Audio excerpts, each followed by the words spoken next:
вчера постави на Инстаграм едно прашање кој е Александар, па викам први најде тоа прашање да го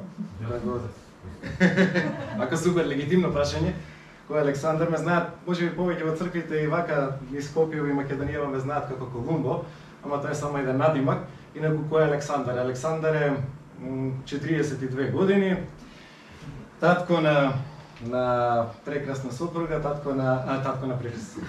Маш. Извинете. Разрам. Не е тука добре, нема да ме карат. Сопруг, да. И татко, благословен татко на 4 дечиња. 30 денеска со нас, едната малце кашла, па си остана со мама дома.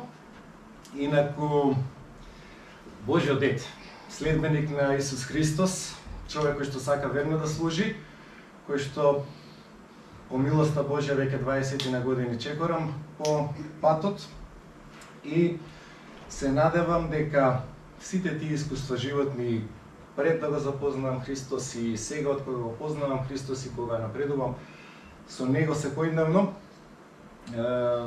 се надевам дека денеска ќе можам да споделам од тие искуства, од тие знаења, од познавањето на Словото, да споделам со вас, заедно да се поучиме, заедно да се охрабриме, заедно да растеме. Благодарам и на Живко и на црквата за оваа прилика што ми ја дадоа да можам денеска да зборувам пред вас.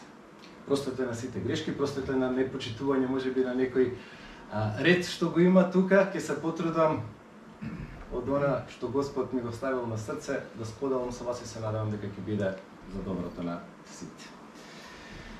Пред една година, можеби, разговарав со еден пријател кој што често патува во Дубај и гледајќи ги сите тие објекти таму во Дубај, беше изненаден, беше онака зачуден и како ни би бил секој човек кој што би патувал во Дубај и би ги гледал висококатниците, сите оние облакодери, сите оние најголеми и во модерно време најубави градби, највеличинствени, кои што не предничат само со својата убавина, туку и со својата големина.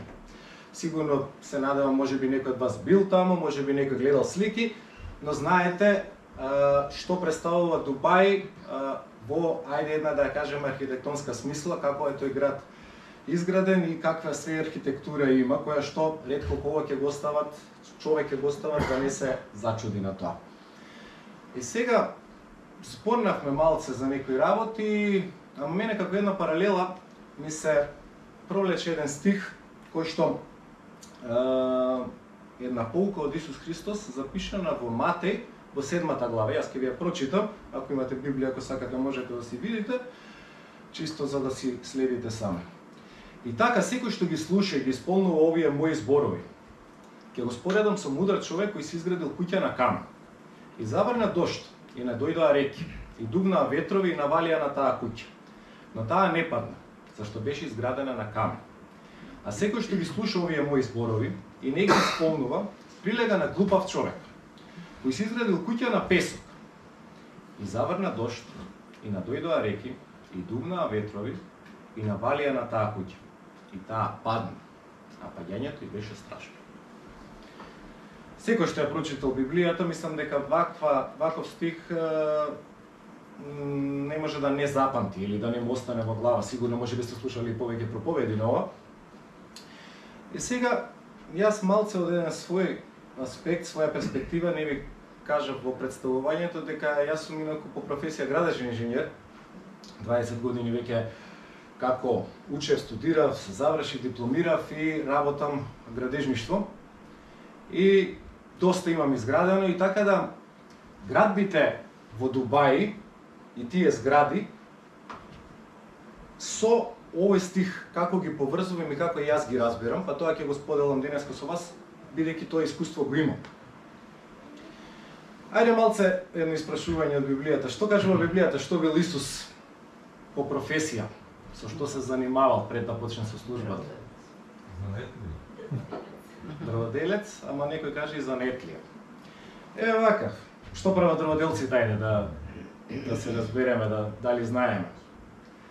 Дрводелец во тоа време, или во вашето размислување, или тоа ми е поважно, во вашето размислување, дрводелец, столар, прави што? Маси, мебел, прозори, врати од дрво, што се прави друго? И сега мене ми е интересно, некој рече занатлија. Дали некој од овдека се разбира во градежни работи, ајде? Дали некој некогаш града? Се срамите, не верувам дека никој ништо не разбира. Како? Чираци. Добро, па и чираците нешто учат. Зборот кој што се користи во Евангелијата по Марко за Исус, за професијата на Исус е тектон. Односно, ајде, занатлија, баш убав збор го кажавте, наемен работник, мајстор, како сакате, малце нели тешко од некогаш некои работи да ги разбереме со оваа перспектива 2000 години после Исус, затоа што малце некои работи биле различни, ама ќе видите не биле толку различни, односно занатлија тогаш и занатлија денес или мајстор тогаш, мајстор денес, од прилика опфаќа некои слични работи. И сега интересно е што во оваа поука Исус што ја користи, Исус зборува за темели. И сега јас намерно прашав, значи дали знаеме што е столар, што работи столар или дрводелец, како што некогаш на македонски се преведува професијата на Исус, но по мене не е добар превод, односно не доволно ни кажува за да може да ја разбереме споредбата.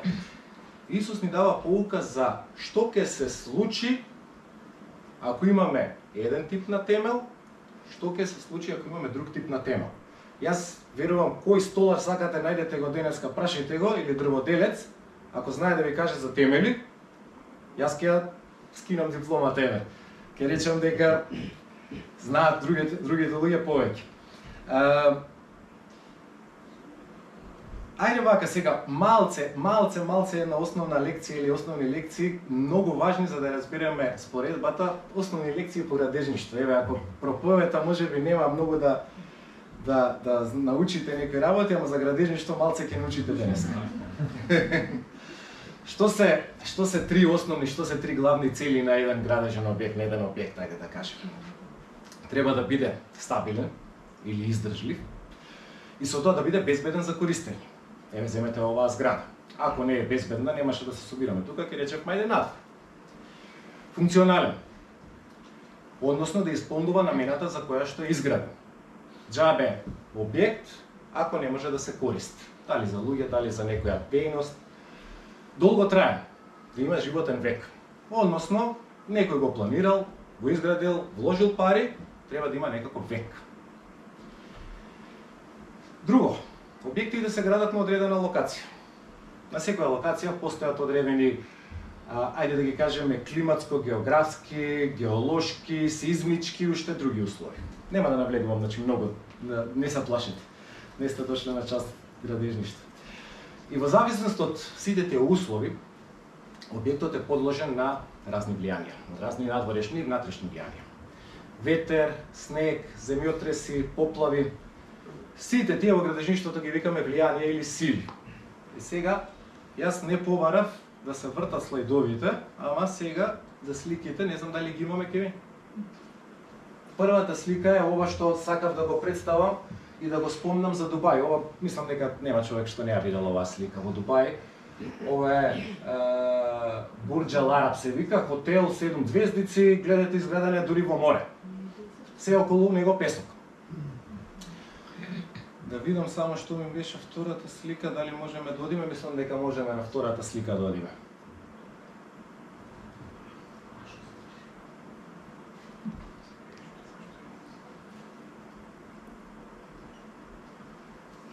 Ова се тие влијанија. Само на кратко, значи не мора многу да се внесуваме во нив. Гравитација, сопствената тежина, секој објект колку што е тежок, така влијае доле на тлото. Ветер. Можеби за оваа зграда или за мала куќа ниска не е важен ветерот, ама за крстот на водно многу е важен ветерот, затоа што многу зависи, многу е голема брзината на ветерот, преку 140-180 км на сат, да не влагаме многу, ама се големи влијанија кои што зависат каква ќе биде конструкцијата, какво ќе биде надоле темелот. Земјотреси. Најопасните и најстрашните влијанија на еден објект. Значи тие прават тоа што го прават, ќе го здрмаат цел објект и нормално исто, колку што е повисок објектот, толку повеќе ќе биде влијанието, таква едноставна инертна инерцијална е силата и колку што има еден објект поголема тежина, толку повеќе ќе биде поголемо ќе биде влијанието, а нормално нели висината, знаете. Се чувствува поголем земјотрес, се чувствува на повисоки катови во една зграда, во еден објект. Сега, зошто се важни, зошто го спомнам ова? Од големината на сите овие влијанија зависи како ќе го испроектираме и како ќе го изведеме објектот, односно каква ќе биде геометријата на објектот, формата, висината, ширината во основа, каков ќе биде кровот, какви ќе бидат внатре оние конструктивни елементи кои што треба да помогнат тоа да се носи, столбови, греди, плочи. И важното, најважното, колкави темели ќе има. Зошто се важни темелите? Значи, луѓето може да ги гледаат објектите, може следната слика, може да ги гледаат објектите високи и може да се восхитуваат. Мала е сликата, мислам, резолуцијата е таква затоа што многу се високи објектите, ама ева ако некој не догледува некои работи важни ќе ги кажа. Значи сите се чудат, сите ќе се восхитат кога ќе застанат пред еден објект, Бурдж Калифа сега 830 метри последно што го направија последно. Пред неколку години, можеби и касно, можеби има и некој повисок објект веќе направено во светот или во Дубај. Бурдж Калифа е 830 метри висина. И сега што е интересното? Шангај Тауер, во Нью Йорк Сити, One World Trade Center, Тајпеј, ги знаете, може би сте ги видели, може би не. Ова се, тајде, поголемите така објекти. Што е интересното?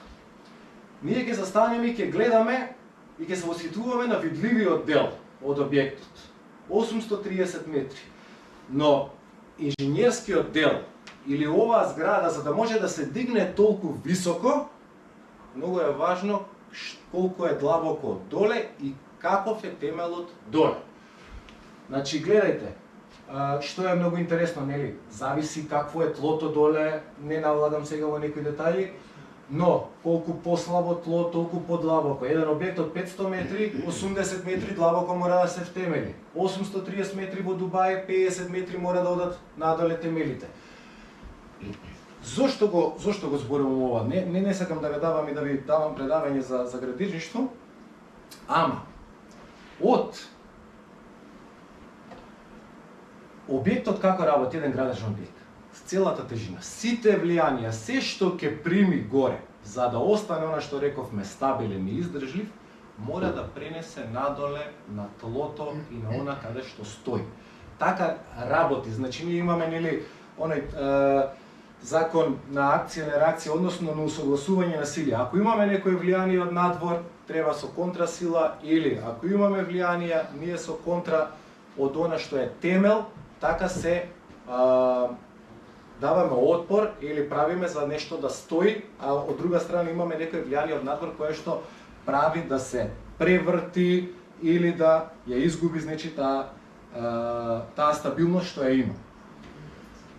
Значи мора да има темел кој што е доволно силен и доволно сигурен за да ги издржи сите сили кои влијаат, кои што ги напаѓаат и да ги пренесе на тлото кое што треба да биде непоместливо, сигурно и може да го прими секој товар.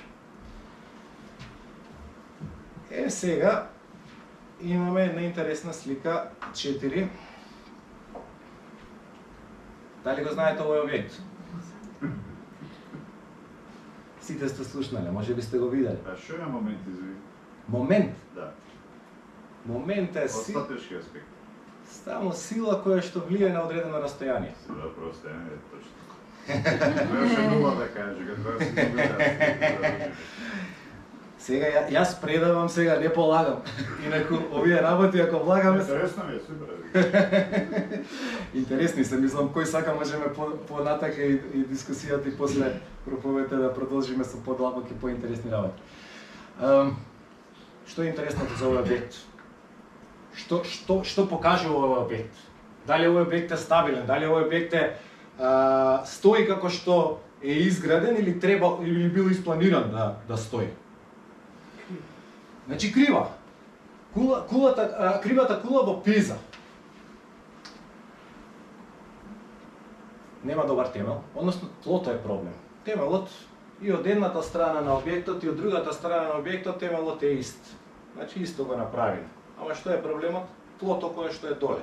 Почнало да тоне и ова е процес кој што се уште трае, не знам колку знаете за кривата кула во Пиза, мора постојано да подобруваат во тлото за да остане во позиција која што нема да превагне тежината од горе за да се преврти да падне целиот објект. Иначе гледате, тргнате да падне. И сега, кој е интересниот момент кој што нели сакам да го разгледаме. Оваа кула била наменета кога се градела од тој што го инвеститорот, ајде, или тој што го дал налогот. Била наменета за да му донесе слава. Видете каков објект ќе направиме ние со кој што ќе го препознаат нашето семејство, нашиот град, нашата област, ајде да кажеме, и ќе ни донесе слава. Видете ние колку сме успешни градители, што знаеме што можеме да направиме. Ама интересното е што оваа кула му донела слава на градителот, ама малце негативна слава. Повеќе срам. Ние сега го гледаме тоа како можеби некој архитектонско дело, ама замислете во времето кога го изградил овој човек овој објект, кулата ви се искриви. Ова кула, не знам колку знаете, била камбанерија наменета за оваа црква и никогаш не е користена за својата намена. Само туристички луѓе ќе се качат и тоа одреден мал број, не може многу луѓе да се качат затоа што тежината ќе може да направи проблем и да отиде објектот. Значи, изграден објект, ама не за слава, туку за срам. И сега што е, ајде ова искривениот објект што се искривил, не е толку голема трагедија. Ама има една трагедија во градежништвото, која што најлошо се одразува кога ќе удрат некои елементарни непогоди. И таква непогода имавме еден земјотрес минатата година во Турција.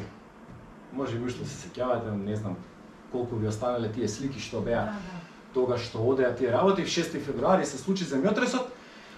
Погоди таму некаде една област помеѓу Турција и Сирија на границата, значи двете држави беа засегнати и директно беа погодени околу 9-10 милиони луѓе кои што живеат во таа област. Најмалку 56.000, барем јас овие бројки неколку месеци после случувањето ги собирав, ги гледав, 56.000, знаете, директно починати, загинати од земјотресот, со последици, со повреди, да речеме 60, да ја заокружиме бројката.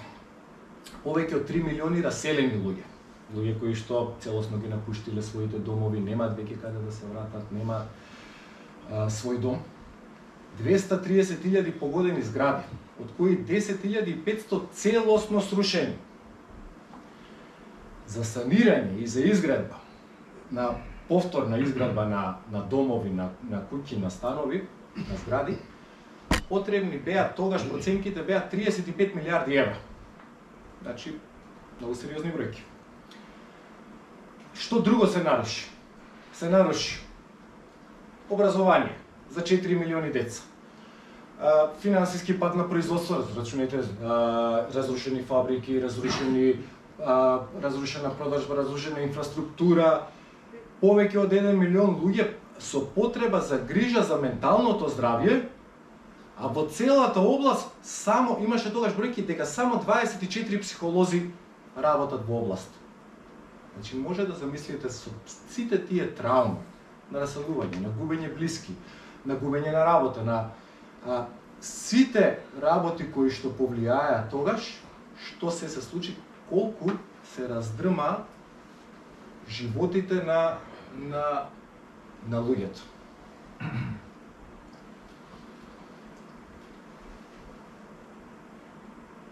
Дали овој човек гледа во рушевините мислејќи на своите блиски, дали мисли на својот дом, дали мисли на своите материјални добра кои што ги изгубил, не знам. Но оваа слика ни кажува дека го погодила голема трагедија од која што ќе треба или тешко е човек да застане повторно на нозе, да се опорави, која што има големо влијание на неговиот живот. Земјотрес е една катастрофа. Природни катастрофи има многу. И сега Исус кога збори нели, ќе заврне дожд, ќе најдојде поплава, ќе најдојде бура, ќе ја бутне куќата. Знаеме дека Исус не збори за луѓето кои што граделе тогаш. Исус во 7-та глава ја дава оваа поука, а во Евангелието во Матеј од 5-та глава зборува за како треба да живееме, каков треба да ни биде односот кон Господ, каков треба да ни биде односот кон другите луѓе, каков треба да ни биде односот кон она што е создадено. Едноставно дава некои дава поуки каков живот треба да живееме. Зошто го кажува? Зошто ја кажува ова споредба, оваа поука? Затоа што катастрофата како катастрофа во нашите животи може да биде болест, финансиска катастрофа, загуба, реков, загуба на близок, може, значи, што се може нас лично да ни се случи.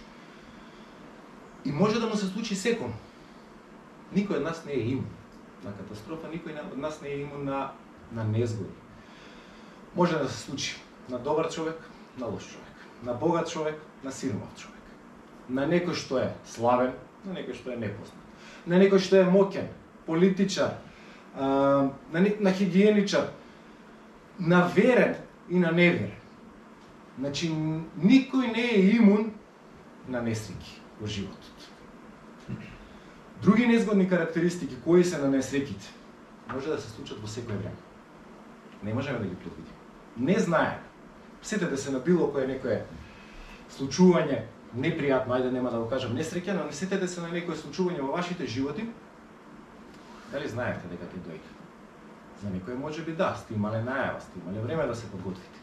Но има многу пати несреќи, катастрофи и случувања во нашите животи кои што нити може да ги знаеме кога ќе се случат, нити какви ќе бидат, нити од колкави размери ќе бидат, колку ќе влијат на нашите животи.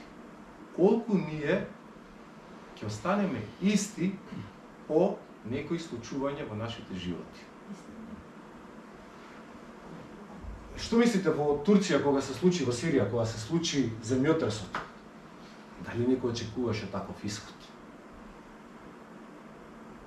Дали некој планираше дека ќе удри земјотрес во 4 саат бајле, кога се ги спијат, и јас ќе бегам, ќе се спасам?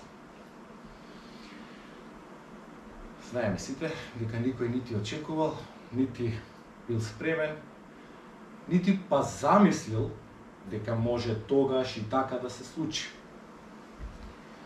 Ако има такви што предпоставиле, што знаеле што ќе се случи, верувам дека ги имало, ајде да речеме во смисла на се гради во таа област, знаеме какво место е за земјотреси, па знаеме какви треба да бидат градбите, па знаеме дека нема да купиме стан, нема да се вселиме во некоја градба која што не сме сигурни дека е добра. Ама ова може да го размислува само некој кој што ги има информациите, дали да речеме од струката од градежен или од архитектура или со сеизмика се занимава, значи некој кој што ги разбира работите за да знае ако се случи што се може лошо да биде. Моето прашање за вас денес. Дали сте размислувале на каков темел го градите својот живот?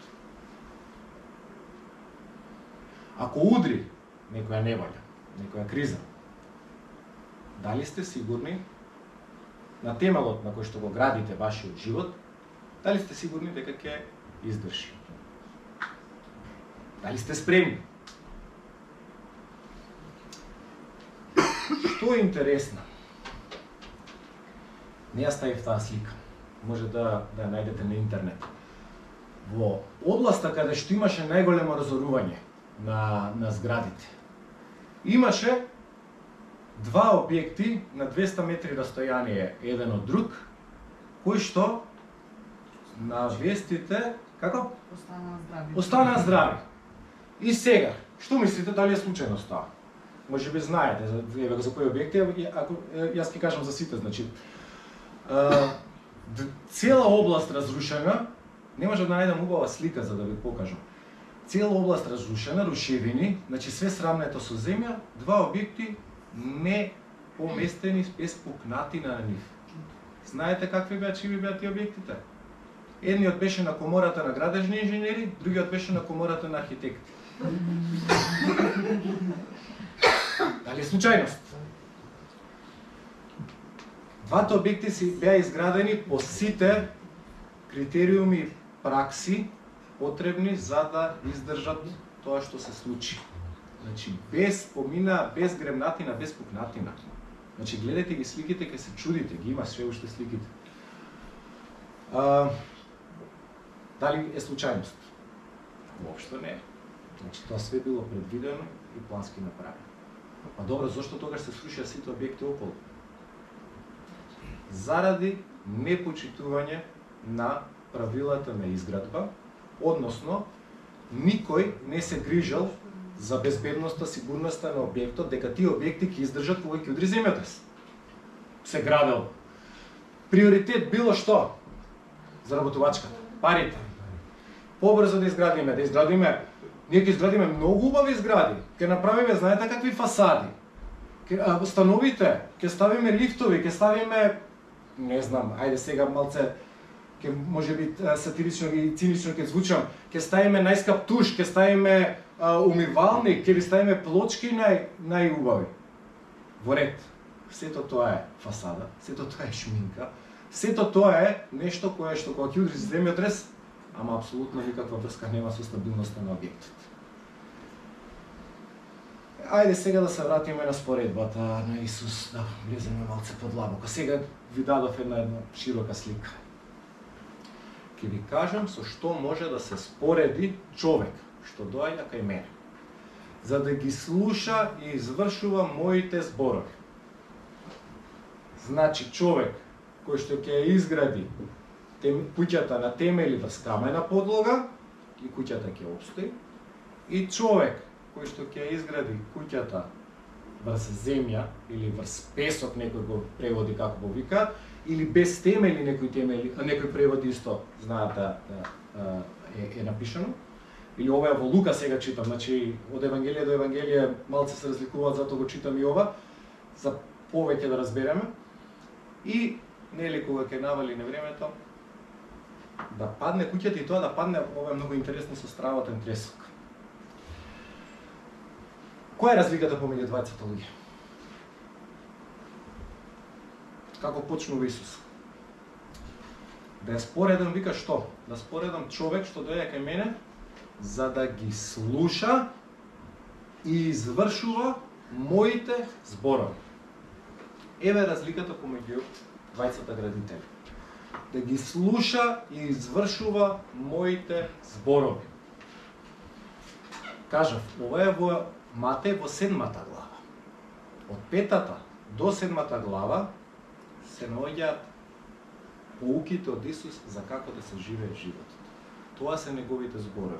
Луѓето кои што беа дојдени, собрани проповета на гората, да ги слушнат зборовите на Исус.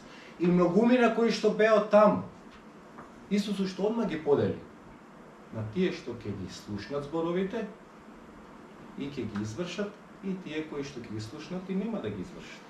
Значи, ќе ги продолжат тие своите животи, ќе ги живеат своите животи, ќе прават во својот живот како што зборувал Исус, ќе бидат послушни или ќе прават, ќе градат како што самите мислат дека е најдобро. Што содржат зборовите на Исус? Тој кажува кој пат да се следи. Ние во животот имаме многу патишта, многу избори. Нели? Имаме можности кого да слушаме. Па, ја мислам дека во Македонија нема подобро место од Македонија за да добиеш совет кој што не си го бара. Значи, сите знаат да ти кажат за твојот живот. Ако го свртите прашањето и им речете, добро, ти така направи во твојот живот, или ти така би направил, не знам дали ќе бидат толку сигурни во тоа што ви го кажуваат или го убедуваат, вака направи, така направи, ова направи, тоа направи. Сакам да кажам, имаме многу влијанија, многу зборови слушаме.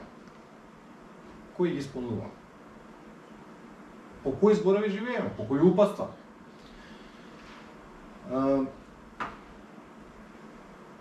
Господ е оној кој што е, ние нели викаме имаме улоги во градежништвото, и сега имаме проектанти, имаме изведувачи, имаме надзори, имаме инвеститори, тој што го плаќа објектот. И сега Господ во Библијата ни дал еден убав проект. Што е проектот? И еве го проектот. Ако сакате убав живот, градете го вака. Ако сакате вашата градба, вашиот живот да издржи кога ќе дојдат несреќите, градете на начинот на кој што јас ве поучувам или ви го давам упатството. Ви ги давам инструкциите, не ви го давам планот за целиот ваш живот. Направи го сега ова, направи го утре ова, за 5 години направи го ова, кога ќе бидеш 40, кога ќе бидеш 50, кога ќе бидеш 20. Не ти го дава планот кој што ти нели ќе го читаш, ама ти ги дава принципите на кој начин ќе ги правиме изборите во нашите животи, како ќе одлучуваме, како ќе живееме. Значи, не ги дава цртежи немаме. Јас најлесно ќе ми беше како градеш инженер да имаше цртежи во Библијата, многу подобро разбирам цртежи него текст, ама може од тој текст да се извлече многу за како да градиме. Зошто е многу важно? Како што кажав, ние не знаеме кога ќе дојдат неволите. Не знаеме кога ќе дојдат катастрофите, не знаеме кога нашата градба ќе биде испитувана во животот. Што ни останува? Најлошата карактеристика на земјотресите, знаете која е? Ние го имаме и Скопски земјотрес. Имаме земјотреси разорни во Сан Франциско. Имаме еве турскиот. Сите се тие кои што се по својата големина огромни, кои што немало да бидат толку разорни, немало да донесат толку човечки жртви, немало да предизвикаат толку материјални загуби, ако на време се градело како што треба. Зошто го кажувам ова? Јапонија уште мислам дека во минатиот век. Значи во Јапонија тие се нели 4 острови, барем 4 поголеми острови, каде што сеизмичко подрачје на еден ајде да кажеме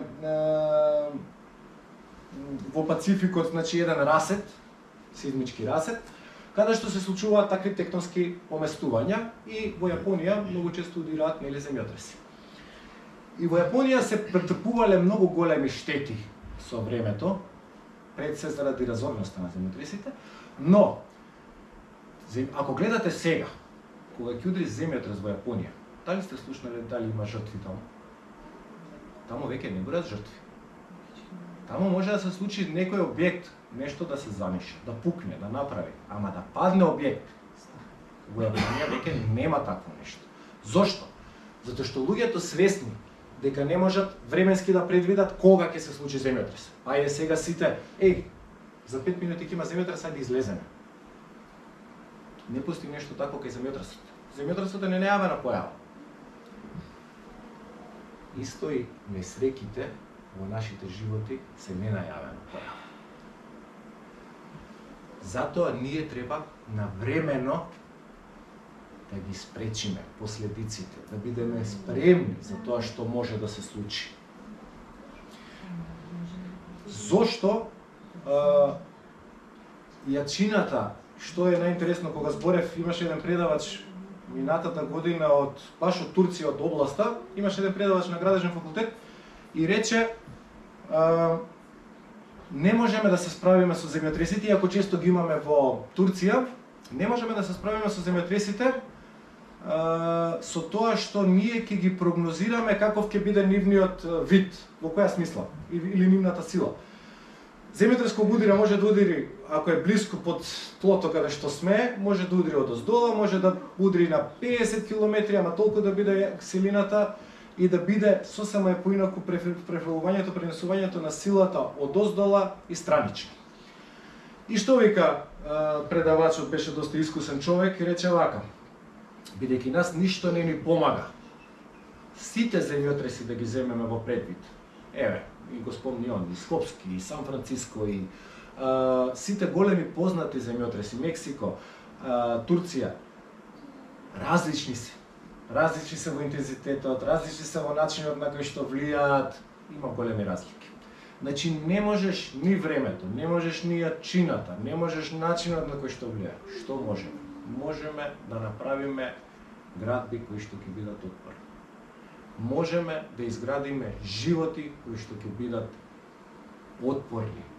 Не дека нема некоја несреќа да не свитка, не дека некоја несреќа нема да не растажи, нема да не измести од нашиот животен колосек. Но какви ќе бидеме, какви ќе останеме после таа несреќа, после таа случка. Какви ќе бидеме во животот? Дали ќе бидеме како кривата кула во Пиза? Дали ќе бидеме погодени од непогодата? Дали ќе бидеме искривени и цел живот ќе го продолжиме искривени? Или сакаме да останеме исправени во животот? Сакаме да чекориме цврсто во животот. Сакаме да постигнеме во животот тоа што треба да го постигнеме, за што сме создадени. Интересни беа дискусиите дели со после земјотресот од Турција и ете така, нели, актуелна беше темата. Сите уплашени, нели? Добро, што ќе се случи во Скопје ако дојде таков земјотрес? Не знам, вие дали се прашувате тогаш или сега ја зборувам таа тема, па дали сега се прашувате што ќе се случи со објектите во Скопје? И знаејќи веќе учествувајќи во градбата во изградбите во Скопје повеќе години, знаејќи регулативата, знаејќи го начинот на контрола кој што се прави во текот на градбата, знаејќи го, значи, преминосновата регулативата, како се прават проектите, колку го фаќаат или колку добро го покриваат тој момент за да обезбедат таа стабилност на објектите. Јас можам да кажам дека 99%, ајде да кажеме, од објектите каде што се спроведува, ќе бидам малце внимателен во терминологијата, каде што се спроведува целосно, значи, регулативата и се гради спрема регулативата, ќе бидат добри. Но каде е трагедијата? Во последниве години, нели, како што зема замав да се гради секаде, да се гради од интерес, од профит, добро, секогаш се градало со некаков интерес, на некого му треба дом. Ама сега интересот некако преодлада над она што треба да биде пракса, нормално, како да кажем, една Љубљана, например, нити гради, нити се шири. Задржува некои граници и со градбите не претерува. Скопје од нешто што било пред многу години, иако нема капацитет и инфраструктура да поддржи толку голем број на население, сега одиме, нели, во висина, градиме, е него каде ќе му дојдат джеваир кулите се неги ондека 48 ката, 50 ката, колку беа. Да, ваму кај Гранд хотел Стара, што го викаме Holiday Inn, паркингот, исто, нели, отидовме доста во висина и рачунајте дека Скопје така ќе се гради. Значи само ќе се зголемува, централното јадро ќе расте во висина, градот ќе расте во ширина. Но што се случува?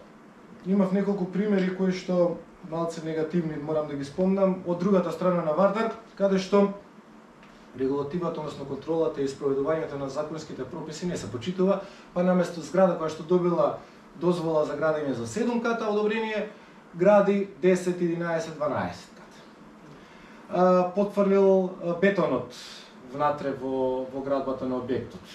Надзорот рекол, окей, може. Каква пресметка направиле за да го дозволат тоа, не знам, нема ни да се мешам. Не сакам никогаш да зборам за колеги или против колеги во смисла на ненавлеза за нешто, што не сакам и јас кога градам да се навлезам, односно сакам контрола, ама не сакам некој без знаење и доволно информации да кажува и да коментира.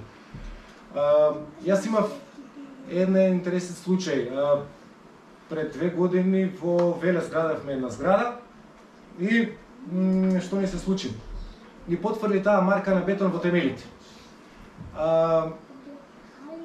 Од старт видовме дека објектот нема да има сигурни темели. Односно, требаше да правиме нешто кое што не беше предвидено со самиот проект, односно не беше предвидено како треба да се гради.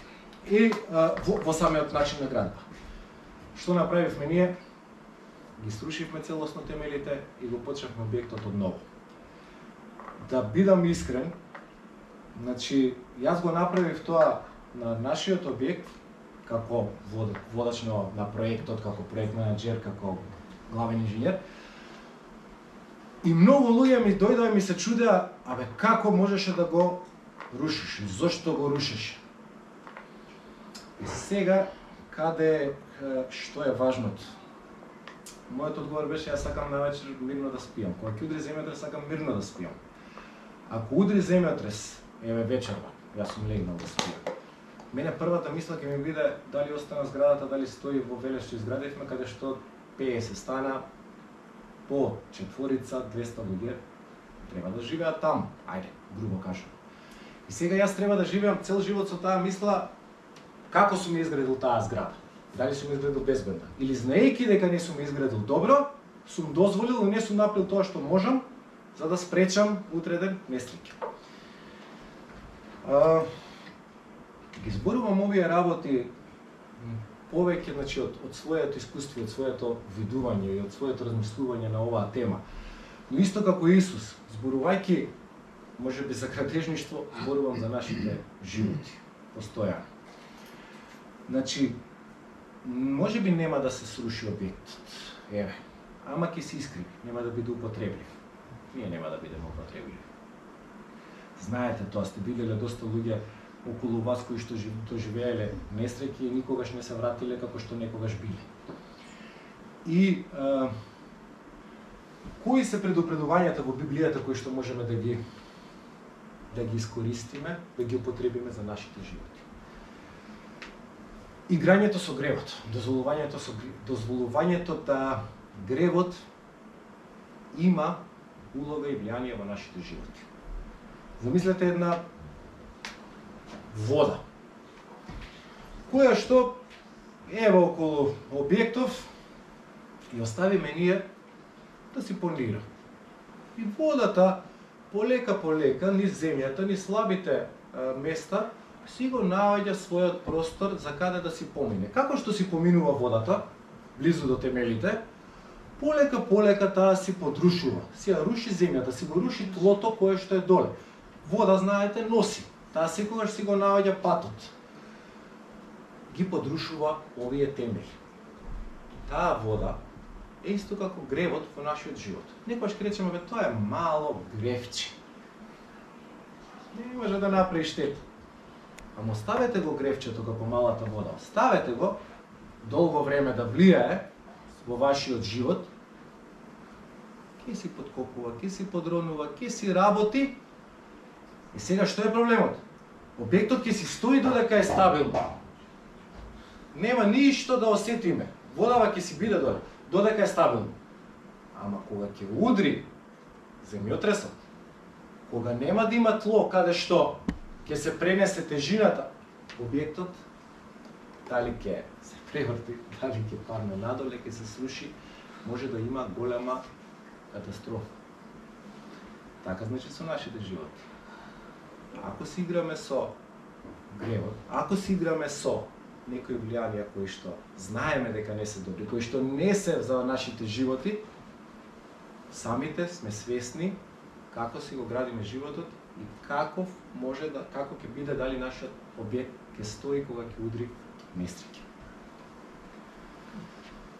Да не се лажеме. Да не оставаме во нашиот живот ниту еден грев. Уште денес покајте се за тој грев. Оставете го, тргнете се од него, затоа што вашиот живот ви зависи од него. Ние некогаш не треба само да го земеме во предвид животот, еве некој ќе рече, па добре останав жив. Ете, сме оставили нешто да се случи во нашите животи. Добре останав жив, преживеав. Пиев, пушев, други работи правев, ме удри срце, фала му на Господ, докторите ме спасија и јас сега идам дај. Пак си терам како што сме си терам. Добро, ете ќе преживеш, Господ ќе ти даде уште една шанса. Зашто ќе ти ја даде таа шанса? За пак да си продолжиш така исто? Пак да го пропастуваш и телото и животот кој што ти го дал, за да ти уживаш во нив, за да оствариш целта за која што си создаден? Ајде ќе преживееш. А што ќе правиш кога со гревот ќе се појавиш пред Господ на судниот ден? Кога Господ ќе каже, Океј, јас ти дадов проект, ти дадов како да градиш. Како тераше ти?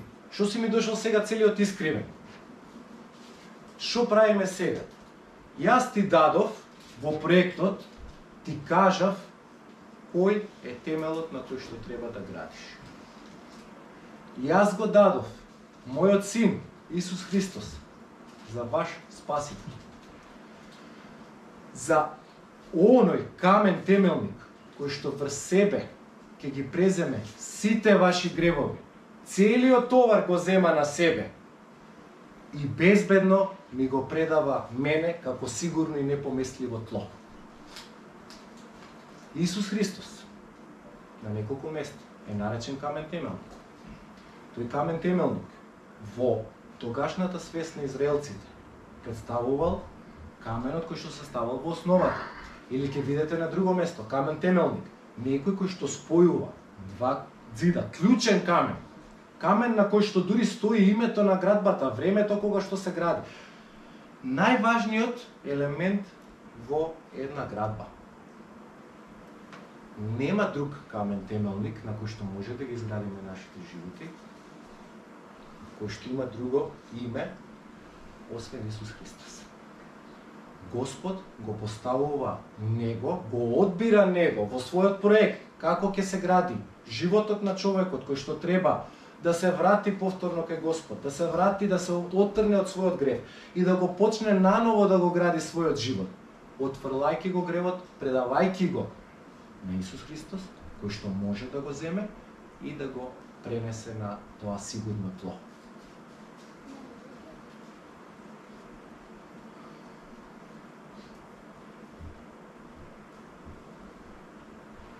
Дали ќе бидеме како оние луѓе кои што го знаеа каменот, го добија каменот, го видоа каменот, беше посочен преку се што збореше, преку другите сведоштва, преку сведоштвото на Светиот Дух, преку сведоштвото на апостолите, беше препознаен како Синот Божи, како Месијата, како кога му се откри, не му се откри, туку Господ му откри на Петар и кога беше прашан од Исус, што мислите? Што зборат луѓето? Кој сум јас? Ти си Господ, Синот Божи, Месија, помазаникот, Спасителот. Дали со тој Спасител, дали со тој камен темелник ќе го отфрлиме, како што беше отфрлен тогаш од оние кои што требаше да посочуваат на него? Дали ние во нашите лични животи ова улога на Христос во нашите животи ќе ја прифатиме или ќе отфрлиме? Дали ќе градиме на тој темел кој што Господ ни вика дека е единствен сигурен да го изградиме нашиот живот, и за овој живот, и за оној момент кога ќе дојде финалниот тест, последното, кога нашите градби, дали биле од злато, од дрва, од слеме, како вика Библијата, ќе бидат испитани низ оган. Дали ќе издржат? Значи, дали ние ќе се трудиме во животот без да гледаме на нашиот темел, дали ќе се трудиме во животот луѓето да ни ја видат фасадата? Видете го мојот успех, мојата убавина, моите постигнувања, моите позиции, моите пари. Пак сето тоа е фасада. Сето тоа е фасада. Ништо од тоа нема да издржи на тестот на Господ. Да ги, се надевам, успеав да ги разбереме овие стихови, да ги преиспитаме нашите градби, затоа што Господ е толку милостив, толку е спремен во секој момент се да ни прости, толку е спремен се да преземе на себе, целиот товар кој што можеме да му го дадеме. Затоа што толку многу не сака, затоа што има толку голема милост, како што пеевме кога го славевме. Толкава милост која што може да понесе се. Толкава милост која што може толку да ги смени нашите животи. Колку и да сме граделе погрешно до сега, имаме можност да градиме одново врз камен темелникот. Доколку сме имале и до сега добар камен темелник, можеме со сигурност да продолжиме, да правиме уште поголеми и поубави згради. Згради кои што не само ќе бидат убави од надвор, сите ќе се восхитуваат, луѓето околу нас, туку кога ќе бидат несреќите, ќе издржат, како оние згради што ги спомнавме во Турција, кои што не се сруши и не падна, кога се друго се сруши. Се друго кое што беше за профит, по совет на некој друг, се распадна. Остана само тоа што беше изградено на здрав темел. Да ги градиме нашите животи спрема Божите зборови, да избереме и да бидеме послушни на Божите зборови. Господ нека ни даде водство, нека ни даде мудрост да се поучуваме и секогаш да се водиме спрема Божиот збор. Амин. Всемогъщ Господи и Татко наш, Ти благодарам Боже за можноста да се собереме во денешниот ден. И Господе, Тебе да Те прославиме. Да Те прославиме, Господе, заради тоа што Ти си толку добар и милостлив Господ.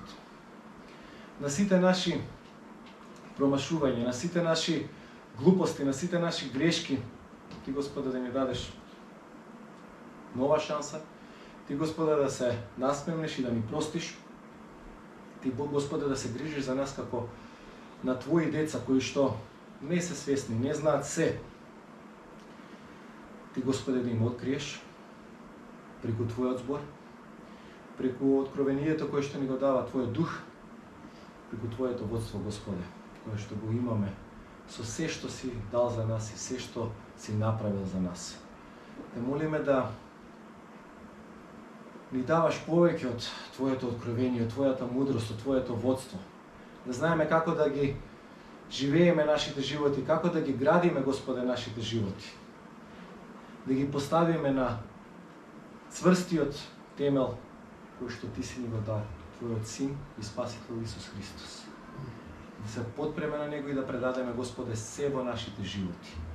И така да бидеме сигурни дека нашите градби, нашите животи нема да се срушат, Господе, кога ќе удри невремето. Нема да се срушат кога ќе удри несреќата. Туку, Господе, ќе останат да стојат цврсти, здрави, стабилни, со век кој што Ти си им го определил. И со цел, Господе, која што Ти си им определил. Да бидеме сол и светлина таму каде што си не поставил, Господе. Да ја видат Твојата слава преку нас. Тебе, Господе, Те прославиме. Те молиме, Господе, биди со нас по денешниот ден, биди со сите оние кои што не успеа да дојдат денес. Ти, Господе, охрабри ги преку Духот Твој, преку Словото. И, Господе, задржи не цврсти во Исус Христос. Амин. Амин.